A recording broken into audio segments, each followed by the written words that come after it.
Okay. So we are reading Far Journeys by Robert Monroe. We are on page 21, chapter 1 of the book, and page 16 of the PDF. We do. Recent studies show we use our right brain throughout our daily lives in many subtle ways. For example, the left brain remembers the name, but the right brain remembers the face. How many times have you spotted a familiar face but couldn't remember his name? Left brain. Watch out. Studies of world leaders throughout history indicate they thought with far more than their analytical, intellectual minds. All great decisions by mankind have been made with the left brain plus. Plus the right brain? Evidence supports it based upon what we now know. Moreover, it's a good guess that the right brain pulls the voting booth lever in presidential elections. Current theory centers around the idea that we shift brain hemisphere dominance many times during our daily activities. Such a shift takes place instantly, depending on the mental or physical need at the moment. This seems to limit even more rigidly the already minor use of our brain mind potential. How we got smart enough long enough to climb down out of the trees and survive as a species was either dumb luck or a miracle or something else. So, what does this entail? Let us say there's an apple, right? So, the left brain will label it as an apple, but it will not remember the taste or the smell of the apple, right? That is more a right brain kind of a scenario. So you will remember the name of a person is is dominated by the left brain, but the who money when you recognize someone, it is recognized by the right brain. So if someone's left brain stops functioning, the logical side shuts down and the emotional side starts to get very, very pronounced. So there was one story, I don't know which book I was reading it in, that one guy had a rod. He was a foreman in an organization, and he was very, very thorough, very meticulous, very energetic, very precise and everything. And then there was an accident and a rod went through his left brain. Once that happened, he recovered and he came back. He used to blow up. He used to start getting angry. He could not make a proper spreadsheet, and all that stuff started happening. So the activities which were controlled by the left brain, that fell down, and the right brain started getting to over dominate. The idea here is that we need to have balance between the two brains. So we need to access the capacities of both sides of the brain, not only one side of the brain.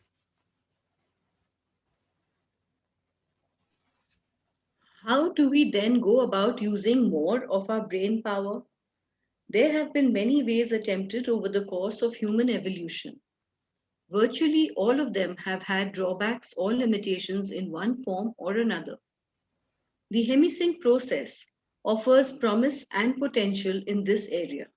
It can be utilized with relative ease, does not require years of intensive training, and is not limited to a narrow band of application. So hemisync can be applied in various ways, right? You can use it for focused attention. You can use it for well-being. You can use it for healing. You can use it for pain management. You can use it for going into deep meditative states. You can use it for sleep enhancement.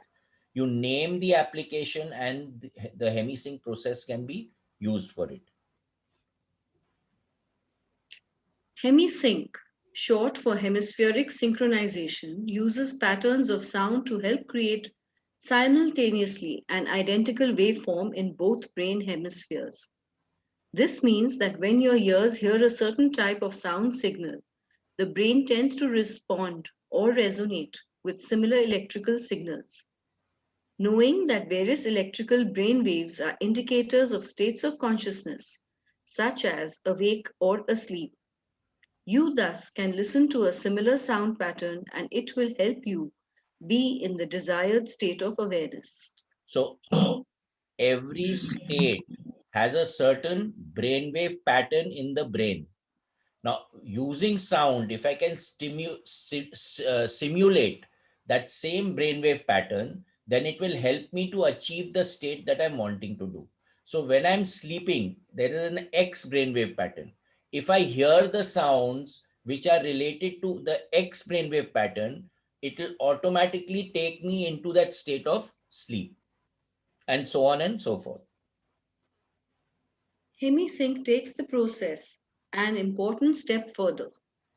Each ear sends its dominant nerve signal to the opposite brain hemisphere, following the X pattern, when separate sound pulses are sent to each ear, using headphones to isolate one ear from the other. The halves of the brain must act in unison to hear a third signal, which is the difference between the two signals in each ear. For example, if you hear a sound measuring 100 in one ear and another signal of 125 in the other, the signal your whole brain will generate will be 25. It is never an actual sound. Sorry.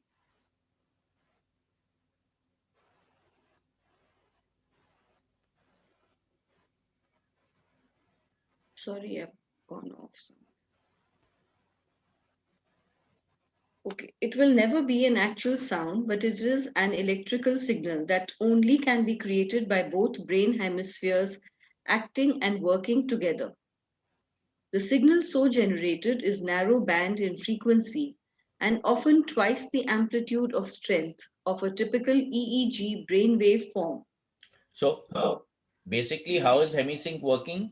We play one sound from one ear and a slightly different frequency from the other ear. And when that happens, a third sound gets generated inside the cranium, which actually creates a frequency following response in both sides of the brain, making them start to resonate together. So you start going into a whole brain state.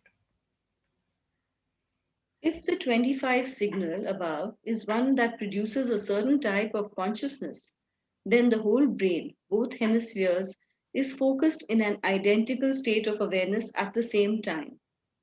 Most important, the condition can be changed at will by changing the sound pattern. It also can be learned and recreated from memory when the need arrives. So now, this is the most important sentence in this paragraph. It can also be learned and recreated from memory when the need arrives. So once you have experienced that state that is resulting from that 25 hertz or 4 hertz or 10 hertz or whatever, the moment you can connect with that feeling of that particular state, you can access it again without the use of the frequencies. So Robert Monroe always said, I don't want to create hemisync junkies. I want to empower people to achieve states of consciousness at will. Okay. So over here, what is it saying? The moment we start understanding that feeling, we can achieve that state like that. So those of you who've done the excursion know that using the encodings, we can go into any state of consciousness that we want. Of course, you'll have done only F10 and 12, but even the upper focus levels, you can go into it like that. Once the researcher or clinician is exposed to some of the potentials of the hemisync process, his first thoughts is application within areas of his own interest. One illustration of this is in the field of psychiatry. The use of hemisync in analysis apparently opens the patients to level of memory that may take years to achieve using standard interview methods. Another experimental use has been in reduction of stress, tension in patients. Sometimes the change is so subtle that the patient himself is unaware of it. One of our psychiatric associates was treating an Air Force colonel for stress related problems. After 2 weeks working with HemiSync and the psychiatrist, he angrily wanted to give up. Okay. So over here, what is happening? When Robert Holbrook had come here, he was very specific that he had worked in a clinic where they were treating people with post traumatic stress disorder.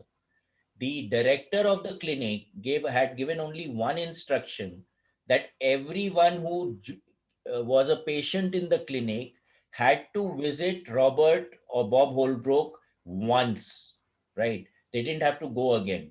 But Bob was playing the hemisync tones or hemisync music when they used to come to him. And let me tell you, he reported that every and each inpatient used to visit him multiple times, right? Because that was one place where they felt totally relaxed and they could ease out of their issues and their problems.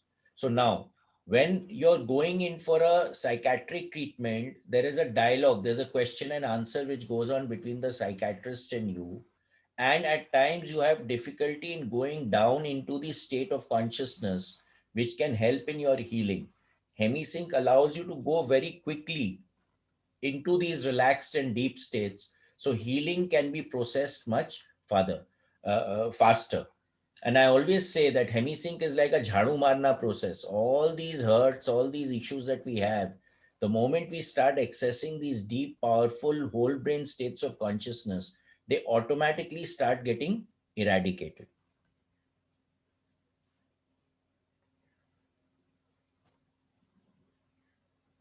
After 2 weeks working with HemiSync and the psychiatrist, he angrily wanted to give up. It isn't doing a damn thing for me, he reported. Everything's the same. I don't feel any different. Not a thing. He hesitated. Well, I did take my wife out to dinner the other night for the first time in 6 months. And oh, yes, I finally took my son out fishing for the weekend, which I had promised to do for a long time. But that's all. Nothing else. Not a single thing. Our psychiatrist friend simply nodded. So, what happened? A shift took place in the way that he was behaving, and he didn't even realize it. That's the beauty of hemisync. And that's the unfortunate part also, because many people they experience the shift, but it is so subtle and so gentle that they don't understand that the shift has taken place. I keep repeating, we had done this study in BTD, in Breaking Through Dyslexia, and we were just using the hemisync music during the session when the teacher and the student was doing the classes. And there was this one student who used to come and used to put his head down on the table. He used to speak in monosyllables, not even full straight. He never looked in the eye of the teacher, right? In about 3 or 4 months of using the hemisync, the guy actually started sitting up. He started speaking in full sentences. He was started making eye contact, right? And ultimately, what happened in the next month, the parent said, "This is doing nothing. We are not willing to pay." And I mean, BTD was charging only 50 rupees a month for that session, right? And the parent said that it is not doing anything for my child. We are not going to pay this.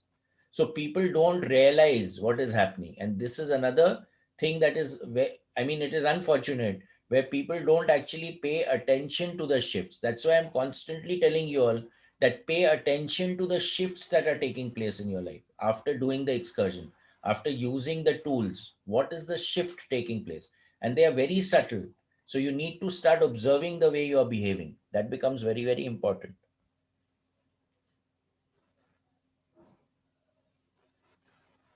Our psychiatrist friend simply nodded. There has been much talk about the use of HemiSync with terminal cases.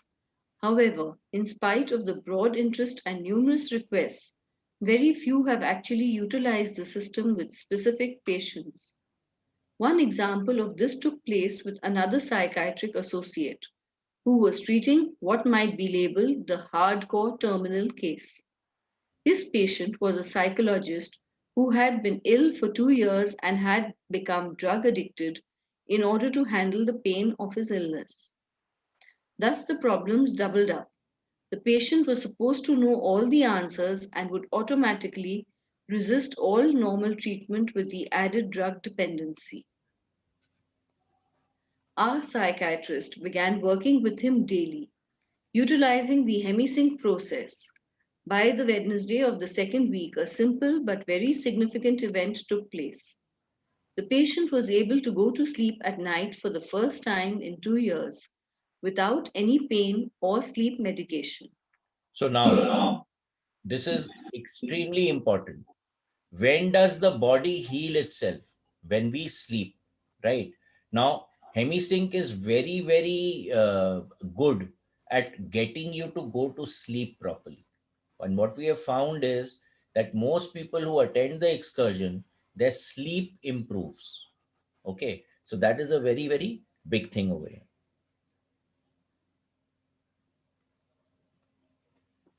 At the end of 2 weeks, the patient returned home.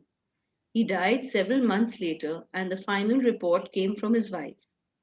The psychologist patient had spent a very calm and quiet last week of his life, completely free of pain, without any medication, and had a pleasant and peaceful last few days with his family. Our psychiatrist who treated him believes that his exposure to hemisync during treatment made this possible. Another psychiatrist friend, active in research and schizophrenics, found that under certain hemisync patterns, one patient lost many of the symptoms of his illness.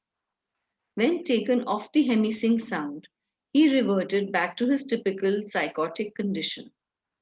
This was only one particular patient. However, it does beg for further investigation to determine if the patient can be trained to replicate the conditions created by hemisync, plus some form of encoding or entrainment that would let him remember and use it in his daily life.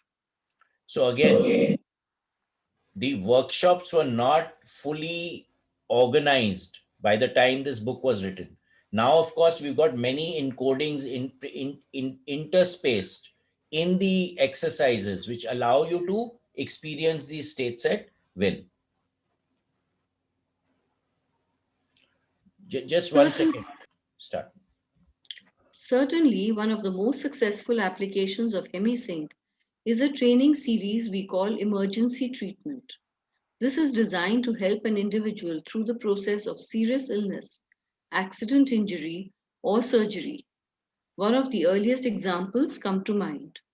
So he is talking about the, now it is called the surgery support series. Let's read this, then I'll take you through each one of the exercises which are there in this series. A psychiatric counselor visited our lab, having heard of some of our work, and in the course of conversation, we discovered that he was at the time the second oldest living kidney transplant recipient. He had undergone some 15 successive operations over the years to correct the effects of the chemicals that he had to take in order to avoid rejection of the transplanted kidney. He was due to go in for surgery for the 16th time on the following Thursday. We suggested that he try this emergency treatment series. He readily agreed. His case was important in that, because of the many previous operations, his doctor had a very precise history of his physiological state during surgery, how much anesthesia he required, what was needed to control his pain, and his rate of recuperation, among other items. Knowing this, his doctor agreed to let him use the tape series, which involved preliminary exercises and then listening to a hemisync tape in the operating room.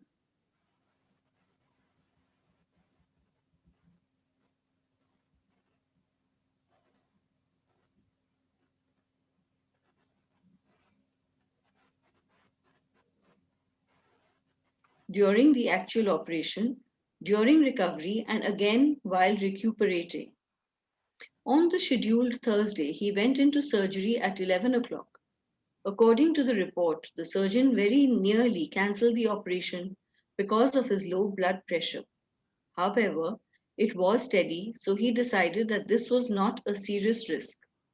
At 4 o'clock in the afternoon, the patient called me from his hospital room. He was sitting up in bed. I just thought I'd let you know how it went. His voice sounded strong. They gave me one shot of pain medication before I had a chance to stop them, but I have not needed any since. The only problem that I had was that I tried to get up and go to the bathroom and I fainted. The doctor reported that my blood pressure still was very low. Is that normal? Try counting yourself out from 10 to 1, I replied, and then see where your blood pressure is. It would seem that the recovery tape didn't get you out of it completely. Call me back after your doctor takes your blood pressure again. He did as suggested and reported that his blood pressure had completely returned to normal according to the records. His recuperation time was cut in half from what it had been after all of his previous operations. More important, he was able to control totally his problem of chronic pain, which had plagued him in the months and years previously. Okay. So now in this surgery support series, there are actually 7 exercises which are there. The first one is pre-op. That is, you need to start hearing that track before you go into the operation. So over here, when you saw, he said that he was scheduled for the on the scheduled Thursday. He went into surgery at 11 o'clock. According to the report, the surgeon very nearly cancelled the operation because of his low blood pressure. So what the pre-op track does, it puts you into a very deep and a very calm state, right? So when you go into the operation, your blood pressure is low, so you lose less blood. Then during the operation, it helps you to maintain that state. So there is a intra-op exercise which is there, which is played during the operation.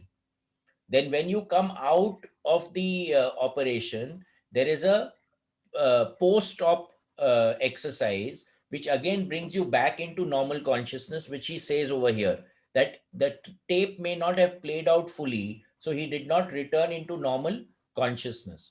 And then there is a tape, another track for recuperation. So you recuperate. So your healing process starts to increase. And also you have a track which we have done in the meditations, which is called energy walk, which allows you to energize yourself and then go into sleep. So you get better sleep.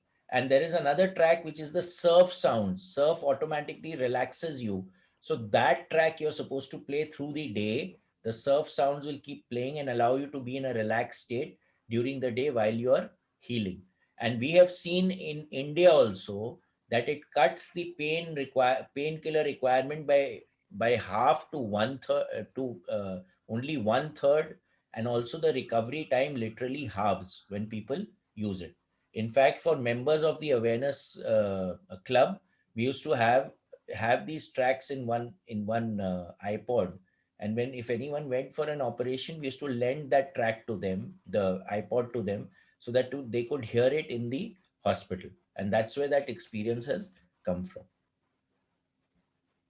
Bhaiya, can I ask something? Yeah, please. Then why is it, no hospital normally would allow music to carry on, no? While doing the This is theater. done with headphones. Now, that is the challenge that we have, that the intra-op track, the hospital generally don't allow. Yeah. So if one doesn't do So, that step, but does the rest. what we do is we play the pre-op track, people hear it, and then intra-op is not there. Then post-op, the recovery track, we make them hear it. That's right. Yeah.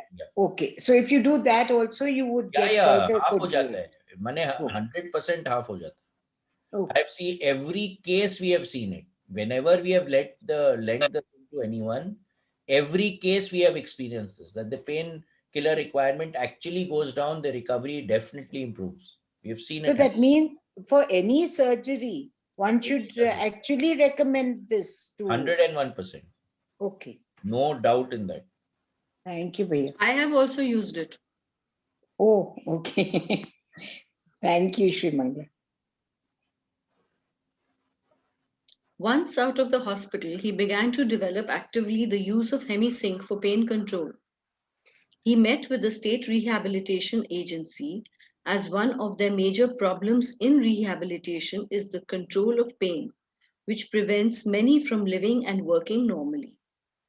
The state rehab people became interested enough so that we were invited to conduct a demonstration at the Federal Rehabilitation Facility at Hot Springs, Arkansas. As a result, We received a request for the cost to train personnel in our process at rehab centers in all 50 states. We provided this, but never received any further requests. Evidently, it was too unorthodox to fit into a federal budget. So with all these, alternate therapies, so-called alternate therapies, it becomes very difficult because people don't understand what is happening. Okay, they can't put a finger to it. It's not solid. So that's why getting it into the mainstream becomes a very major and a big problem, because people cannot, it's not like a pill you pop, right?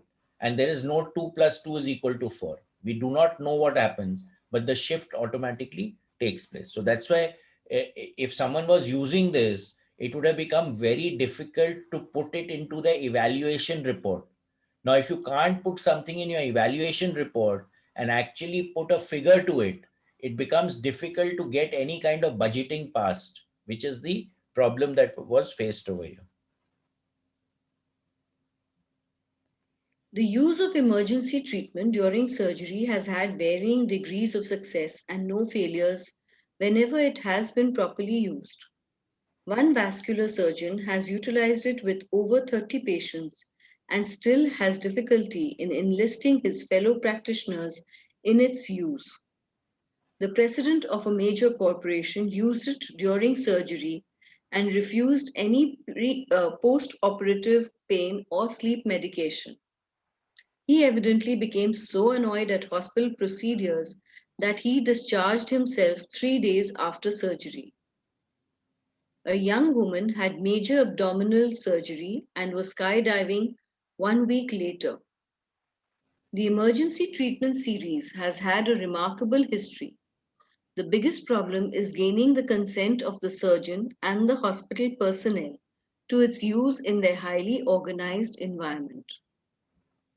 For a good night's sleep, Hemisync appears as effective as prescription drugs. Executives on long airline flights use it to overcome jet lag. Others find it helpful in stress tension reduction or in playing a better game of golf. As a learning tool, it has a great ability to focus and hold attention. In a particular course in a government training school, it increased mental motor skills by 75%. In another test, Morse code students improved their ability by as much as 30%. On the other end of the scale, primary grade pupils in Tacoma learned in 4 weeks what ordinarily took a full semester. These and other results led us to the beginnings of definitions of what we were doing and why we were doing it. It appeared to be something much different from finding ways to trigger OOBE states. This brought us to the following formal premise. So the investigation started with wanting to trigger or induce OBEs in participants and people. But once they started applying it, the application range really was so enormous that it became really huge. Stated simply, the Institute holds to the concept that consciousness and the focusing thereof contain any and all solutions to the life processes that man desires or encounters. Greater understanding and appreciation of such consciousness can be achieved only through interdisciplinary approaches and coordination. The results of related research effort are meaningful only if reduced to practical application, to something of value within the context of the contemporary culture or era. So now this is important. Okay. Consciousness and the focusing thereon contains any and all solutions to the life process that a man desires to encounter. So, consciousness, what it is effectively saying is consciousness is responsible for all aspects of our living process. And if we can focus the consciousness in the way that it is required, we can solve any problem or anything that we are encountering. Greater understanding and appreciation of such consciousness can be achieved only through interdisciplinary approach and coordination. So you need to understand the consciousness, or you understand the tool and also effectively use it. So as we keep saying in awareness, you need the information and you need the experience. Once you have that, you've effectively evolved it, then it becomes wisdom and anything can be sorted out. And then you have the knowledge, but you do not have any practical application of the knowledge, then again it becomes khokla. So the fact of the matter is that this stuff can be used and applied for in any aspect of your life. And again and again I'm repeating to people that hemisync will only enhance whatever you are doing. It is not going to impinge on anything that you're doing. It will only make you more efficient and effective in everything that you do, right? But you need to use it. That is the basic point over here. This led us to the base that consciousness is a form of energy at work. The first step must therefore be to perceive the energy itself. No small trick when you are using yourself to measure yourself, as it were. Once it is perceived in its raw form, one can possibly begin to understand how it is naturally used. Such perception will permit a broader and more deliberate control of such energy fields. From control, it is a very logical step to apply it in new and expanded forms.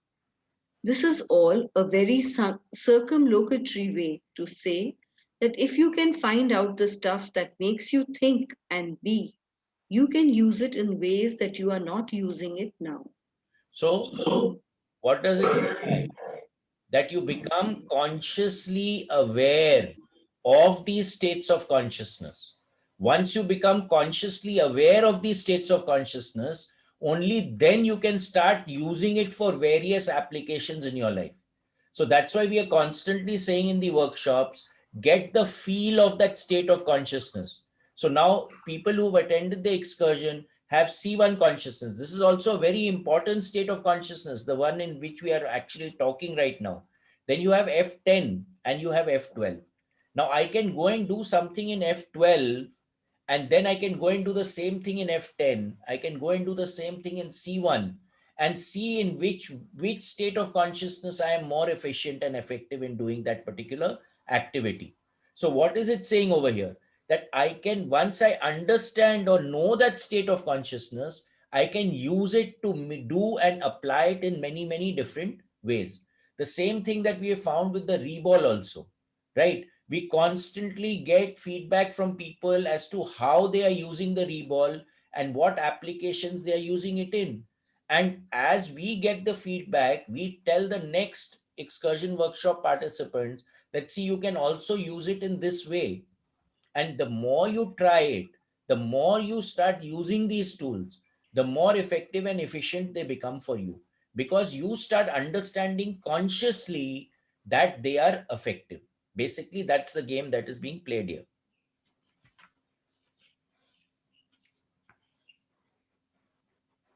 The Gateway Program. In the mid 70s, a development took place that changed drastically much of our activities. Only in retrospect did it become discernible. Isalan at Big Sur in California invited us to conduct a weekend workshop using our new methods and techniques. In a way, we took it to be somewhat of a recognition of what we were doing. Isalan was then known as a beginning source for many new types of psychological theory and practice, and somewhat a fountainhead of intellectual approaches to the human mind. We accepted and made the trip, not quite sure what to expect when we got there. We had never handled 24 people at one time in the consciousness states familiar to us. I am sure the participants really didn't know what to expect either, except that it had to do with the out of body experience. We had planned a round the clock program with food available at all times and breaking up occasionally for 2 cycles of sleep. I and an engineer associate, Bill Yost, were the only ones there to conduct this marathon. Because we were dealing with unknown subjects, we brought with us an affirmation for all of the participants to memorize before they started the session. So the gateway affirmation, right? It was actually when these explorers, these 8-10 people, they had started coming into the session, into the center on a regular basis. They used to go into that state of F10, but nothing used to be happening. And then someone came up, it was inspired by Edgar Casey readings, that they said that why don't we start using an affirmation, right? And once they started using the affirmation, then all sorts of things started to happen. So when Robert Monroe took this research into Esalen, it's a center, I think it still exists if I'm not mistaken, where all these new stuff, they used to be very, very happy to introduce new stuff into the system. And this was the first gateway program that actually took place in the 1970s. I am more than my physical body. Because I am more than physical matter, I can perceive that which is greater than the physical world. Therefore, I deeply desire to expand, to experience, to know, to understand, to control, to use such greater energies and energy systems as may be beneficial and constructive to me and to those who follow me. Also, I deeply desire the help and cooperation, the assistance, the understanding of those individuals whose wisdom, development, and experience are equal to or greater than my own. I ask their guidance and protection from any influence or any source that might provide me with less than my stated desires. The results of this first workshop were not spectacular, as far as we could determine, but we did learn much from it. It certainly provided a much broader base for our experimental testing. Basically, we had introduced Focus 10 and various simple applications of the potentials of this particular state of consciousness. Our debriefing indicated that we had achieved this goal. The participants learned what Focus 10 was: mind awake, body asleep, and learned how to produce it within themselves at will. We returned to Virginia well satisfied that the method was a practical one. Not long thereafter, we began to get requests from individuals and other organizations to conduct more such sessions. After reviewing our results, we decided that this would be a very productive way to conduct experiments on such a broad scale that we could certainly not afford to do otherwise. Thus, we began to conduct weekend sessions on a basis. We grandly called it the M5000 program, on the premise that we would have a magnificent statistical base and a highly sophisticated and well tuned training system if we ran 5,000 participants through it. The information and experience gleaned from one program would be used to modify each succeeding program in order to maximize the results. So when we do the actual gateway program, the affirmation is used at the end for the benefit of those that follow me. Okay. So the idea was at this point in time that the learning from one group of participants would help the next group of participants.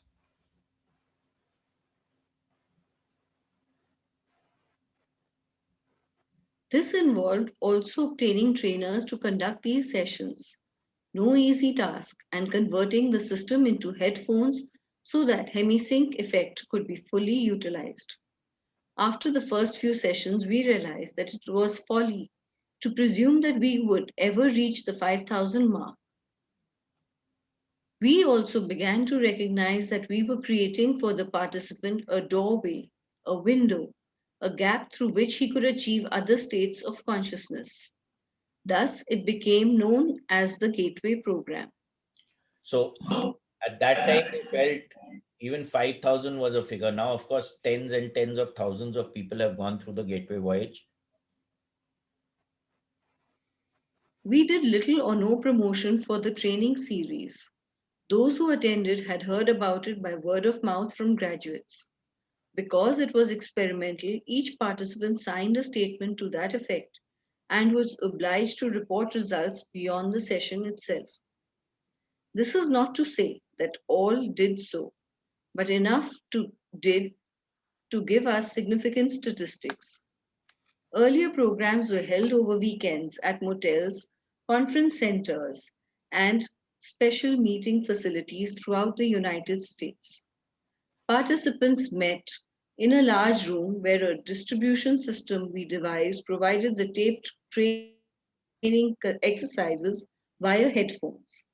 In retrospect, it was astounding that the program was effective at all because often the meeting place directly adjoined the motel lounge and bar with a live orchestra playing at night time. To get around this problem locally, we wired a small motel some 5 miles from our laboratory where we had two-way communication to each room. The major problem there was that the motel had no restaurant and all food had to be catered during the session. It was at this site that we tried an interesting experiment. We developed an exercise whereby the participants simultaneously would be able to move this special mental energy into a visible pattern of light some 1,000 feet above the motel. In the later stages of the session, late one night, we put them through the test. The idea was that the combined energy of some 24 individuals might provide something we could see. All external lights in the motel were turned out. The motel itself was out in the country, and by stopwatch timing, we knew the exact moment when any light should appear above the motel. Four of us went outside and looked up into the darkness. We had had plenty of chance to accustom our eyes to the darkness beforehand. So when the signal came at the proper time, we looked very eagerly. None of us saw anything. Suddenly, our electronics engineer yelled excitedly, "Look higher, look higher." We did. Most of us had been looking just above the roof of the motel. We now looked far up into the sky in astonishment. Against the starlit night, there were soft red, neon like waves. They resembled nothing so much as trickling water moving across an arc of the sky, directly atop the roof of the motel. At exactly the time that the exercise called for the light to shut off, it suddenly disappeared. 3 minutes later, the exercise was repeated on the tape, and the red waving rivulets appeared again and shut off at the appropriate signal. All four of us observed it and were tremendously excited by the result. So, what has also been found is that when these programs are going on at the institute, they have a random number generator. Random number generator is that it is generating zeros and ones. It's like the flipping of the coin. Okay. And they found that the random number generator gets squeezed when certain exercises are going on. So, something like this. Later, at a gateway session in California at a ranch in north of San Francisco, we repeated the exercise. This time, we had an engineer with a special Polaroid camera pointed upward to attempt to take a picture if the phenomenon was repeated. To ensure against the possibility of fogged film, two photographs were taken just prior to the signal for the light energy to be generated. During the exercise, when the energy was supposed to be in place, two other pictures were taken. After the signal was turned off by the tape, subsequent pictures were also taken. There were some 5 or 6 observers present. None of us saw any light phenomena. However, when we went in afterwards and conducted the debriefing, we examined the Polaroid photographs taken. The ones preceding the light signal were blank. The two after the exercise were blank. The two taken during the exercise itself showed a round ball with a marble-sized effect much like the Earth seen from a distance. Why the Polaroid picked up a picture and we could not have been explained by several physicists and photographers. The film can see light frequencies our eyes cannot. The usual explanations of light leaks, film fogging, etc., have also been put forward as the source of the round ball of energy photograph. The blank film before and after made the two energy photographs more significant, being in the center of the film pack, a most unlikely place to be pre-exposed. So this is something like the orb. I don't know how many of you all have seen the orb pictures. Have any of you all seen the orb pictures? No one. Yeah. So the orbs are there, and we have actual pictures of the orbs. Let's see. Maybe we can show you the pictures. Okay. Actually, we are already at 3:15, so we can stop here.